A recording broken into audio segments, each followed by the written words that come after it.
The police were standing in my living room. My mother-in-law was pointing at me, and my husband was staring at me like he didn't know who I was anymore.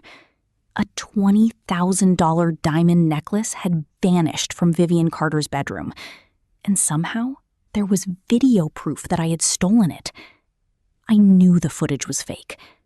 What I didn't know was how she had done it. My mother-in-law had remembered to plant the evidence. She had remembered to manipulate the camera. She had remembered to make her entire family believe I was a thief. But she had forgotten one camera. And that camera was about to expose something far bigger than a stolen necklace. My name is Emily, and for 4 years, I had tried like hell to have a normal relationship with Vivian. That was easier said than done. She had never liked me. She thought I was too independent, too outspoken, and apparently way too comfortable making decisions without asking her permission. Vivian had a talent for smiling while saying something cruel. You're lucky Daniel is patient with you. Some wives understand their place.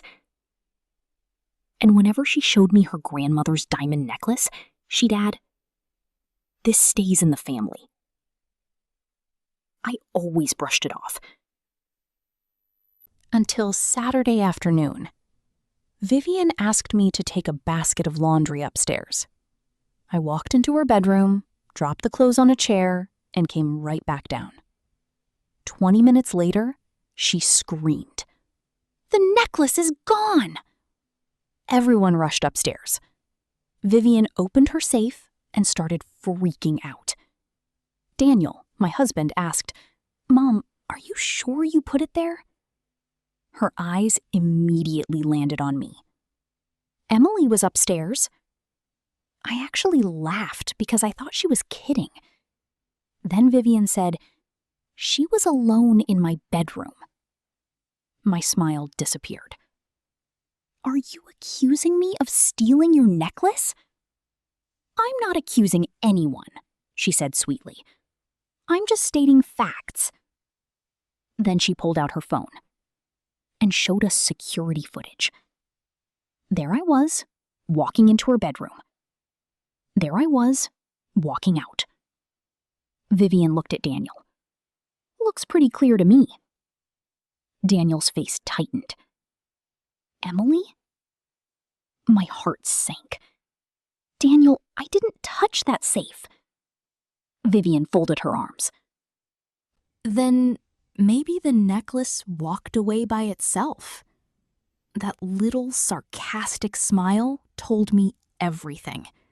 She wanted me blamed. She just needed everyone else to believe it. And apparently, she had planned for that part too. The police arrived before I could even process what was happening. One officer asked me where I had been that afternoon. "At home." "Did you enter Vivian's bedroom?" "Yes, but only to drop off laundry." "Did you open the safe?" "No." Vivian jumped in. She was alone for almost 10 minutes. I stared at her. "You timed me?" She shrugged. "I notice things." I could feel my face getting hot. The officer asked Vivian whether she wanted to press charges. I expected her to hesitate. She didn't. Absolutely. Daniel snapped. "Mom, seriously?" Vivian looked hurt. "I'm protecting this family." That line almost made me lose it. Protecting the family? She was trying to destroy my marriage. The police didn't arrest me because the footage alone wasn't enough, but they took statements, photographed the safe, and warned me that the case would continue. That night, Daniel and I sat in our bedroom. Finally, he said, "I don't think you did it." I turned toward him. "You don't think?" He immediately corrected himself. "I know you didn't." "Then why did you look at me like that?" He rubbed his forehead. Because I saw the video. The video is fake! He stared at me. Emily, how can you be sure? Because I was there. I told him exactly what happened. Laundry, chair, out. Nothing else. Then I remembered something. Vivian had been watching me all afternoon. Not casually. She had been tracking where I went. Why? I grabbed my phone. Daniel, when did your mom install those cameras?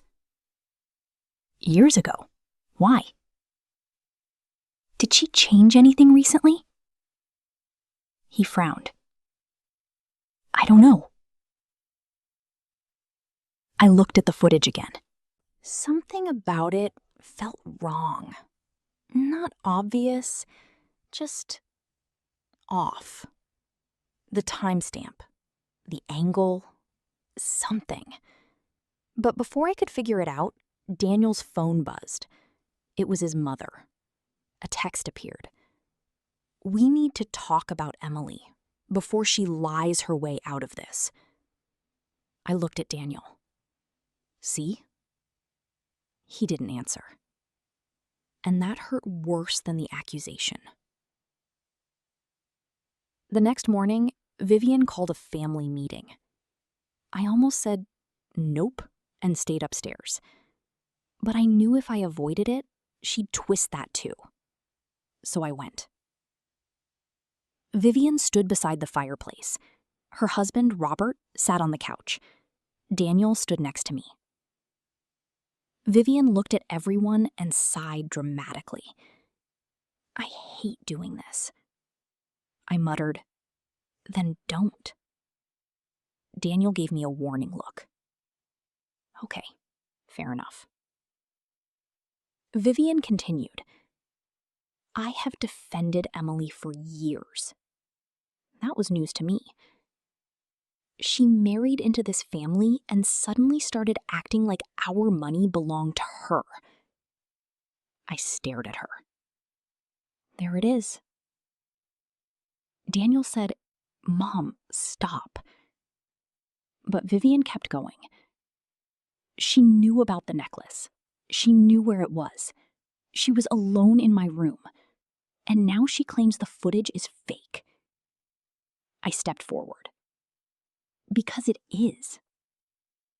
Vivian laughed. Convenient. Daniel suddenly walked toward the hallway security monitor. Wait. Everyone went quiet. He replayed the footage. Then he checked the living room camera. He frowned. Mom, what time did you say Emily entered your room? 3:15. Daniel looked at the monitor. That's weird. What? The hallway camera says 3:15. The living room camera says 3:07. Vivian froze. Only for a second. But I saw it. Daniel noticed too. He opened the security app. The system syncs all cameras automatically. Vivian said, Maybe it glitched. Daniel shook his head. No, the system clock is fine. He checked the original files. Then his expression changed. Mom, why was the hallway file exported at 11:48 last night? Vivian's face went pale. I felt my heartbeat in my ears. Exported? I asked. Daniel nodded. Someone copied it. Vivian stepped toward him. Daniel, sweetheart, give me the phone. He pulled it away. No. That one word changed the entire room. Because Vivian wasn't angry anymore. She was scared. And suddenly, I knew we were getting close. Daniel logged into the security system from his laptop. The hallway footage had been edited. Not just trimmed. Edited. My heart started pounding. The fake clip had been created from an older recording. Someone had cut pieces together to make it look like I entered the room, approached the safe, and left carrying something. But there was one problem. The hallway camera wasn't the only camera covering that area. Our house had an old exterior camera pointed toward the side entrance. It wasn't connected to Vivian's system. It was part of the original home security setup. Vivian had forgotten about it. Daniel opened the archived footage. Timestamp, 3:06 p.m. I walked through the side hallway carrying laundry. A minute later, Vivian appeared. Alone. She looked around. Then, she entered her bedroom. I stared at the screen. That's her. Daniel said nothing. We watched. Vivian stayed inside for several minutes. Then, she came out holding a small velvet box. My mouth fell open. She walked toward the kitchen. Then she stopped. She looked directly at the camera. For a second, she seemed to realize it was there. But instead of panicking, she smiled. That smile made my stomach twist. Daniel paused the footage. Why would she take the necklace out herself? I whispered, maybe she didn't. We kept watching. Vivian opened the box. Inside was the necklace. Then she placed it inside a drawer in the kitchen. Not her bedroom. Not the safe. The kitchen. Daniel looked at me. What the hell? I shook my head. I don't know.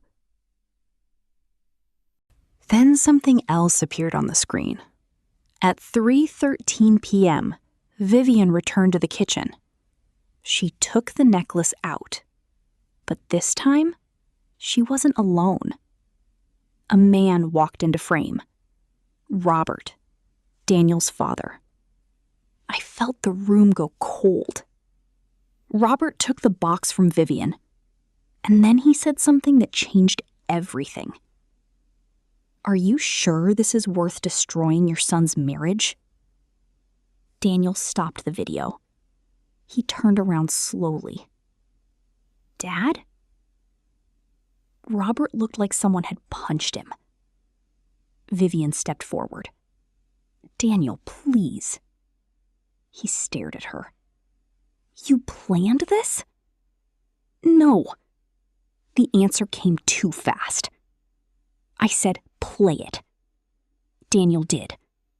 Robert's recorded voice filled the room. Are you sure this is worth destroying your son's marriage?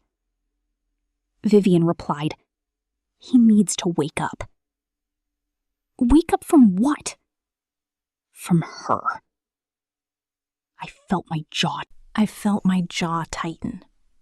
Robert asked, and the divorce? Vivian went silent.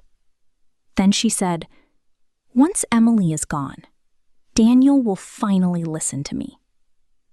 Daniel looked sick. I reached for his hand. He didn't move. The recording continued. Robert said, what about the house? Vivian replied, that's the point. Daniel froze. What house? Vivian's face changed. I looked at her. What house, Vivian? She whispered, It was supposed to be yours. Daniel stared at her. She finally admitted the truth.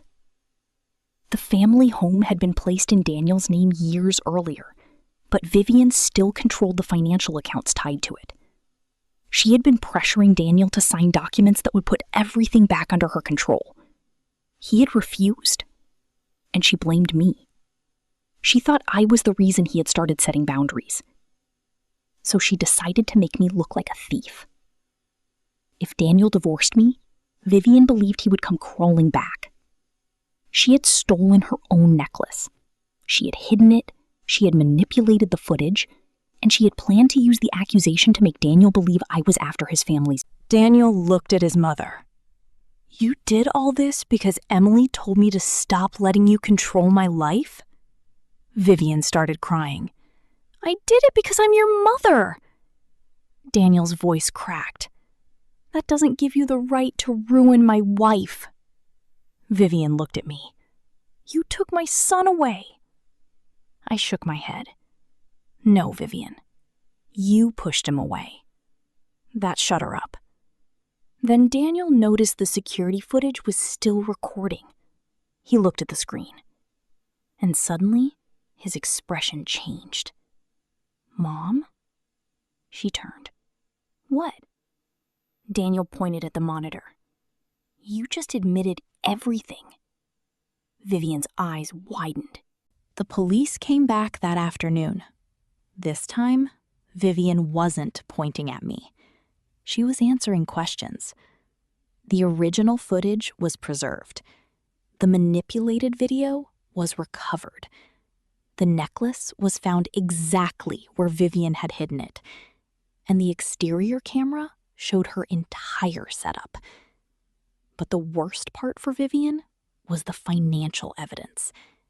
Daniel contacted the bank and discovered several documents his mother had prepared without telling him. She had been moving money between accounts and preparing paperwork that could have given her control over the property. Her little plan had gone way beyond a family argument. It was now a legal mess. Robert refused to defend her. He told Daniel the truth. Vivian had been planning the scheme for months. She had even rehearsed what she would tell the police. That was the part that broke Daniel. Not the necklace, not even the fake footage. The fact that his mother had been planning to destroy his marriage while smiling at family dinners. Vivian tried everything. She apologized, she cried, she said she was confused. Then she blamed me again. But this time, nobody bought it. Daniel stood in front of her. I spent years thinking you were protecting me. Vivian whispered. I was. No. His voice was calm. You were protecting your control over me. She started crying. She started crying harder. Daniel shook his head. I'm done. Vivian stared at him.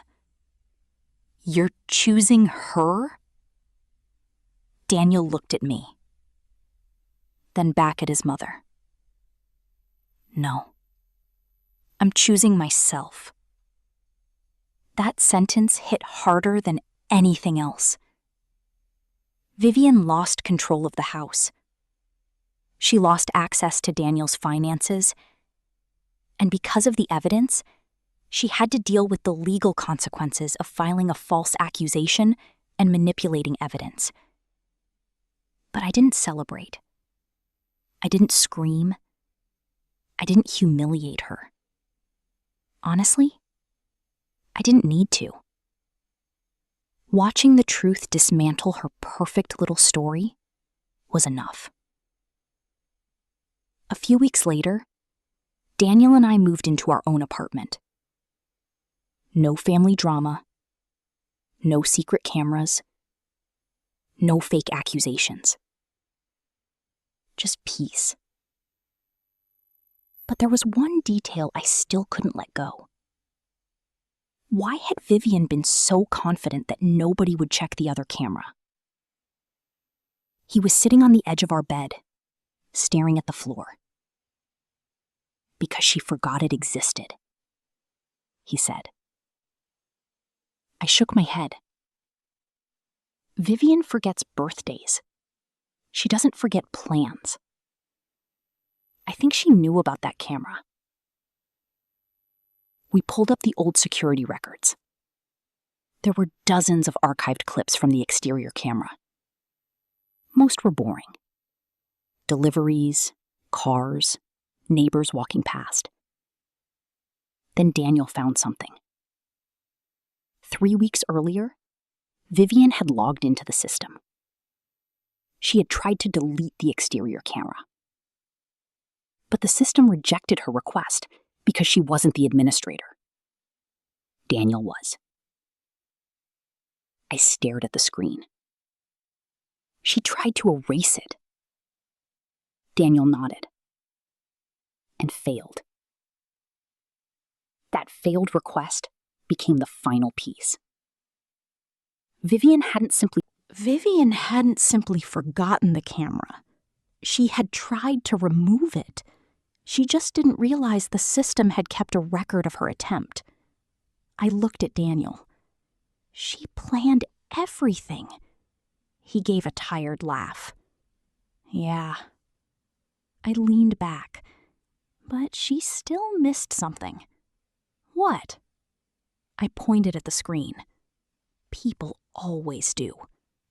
The truth was never just in the footage. It was in the trail she left behind. That mattered. Too late. 3 months later, I received a letter from Vivian. I almost threw it away. Instead, I opened it. She wrote that she had been angry. She said she felt like she was losing her son. She apologized for the necklace, for the footage, for the lies. But one sentence caught my attention. She wrote, "I thought if I could make you look guilty, Daniel would finally see you the way I did." I stared at that sentence for a long time. Then I folded the letter.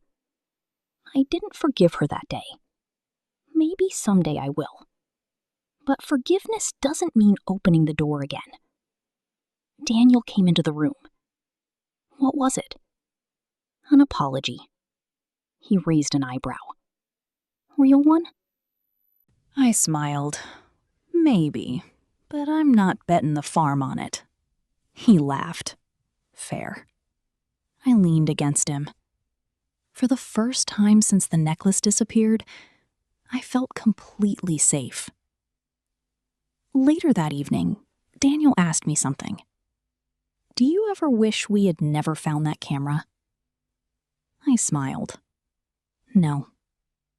Why? Because your mom thought she was recording evidence against me. I looked toward the window. She accidentally recorded the truth about herself. Daniel laughed softly. And that's when I realized something. Karma doesn't always look like revenge. Sometimes karma is simply the truth arriving at the worst possible moment for the person who lied. Vivian thought she could frame me. She thought a fake video could destroy my marriage. She thought stealing her own necklace would make me look guilty. She thought she had covered every angle. But she forgot one camera. One little camera she probably hadn't thought about in years. And that forgotten camera didn't just prove I was innocent. It exposed the woman behind the lie. The woman who wanted to control her son. The woman who was willing to destroy a marriage just to get her way. And the funniest part? I never had to destroy her. I never had to take revenge. I simply stopped defending myself against a lie she couldn't keep alive. Because sooner or later, every lie runs out of places to hide. And when the truth finally walks into the room, you better believe it turns on the lights.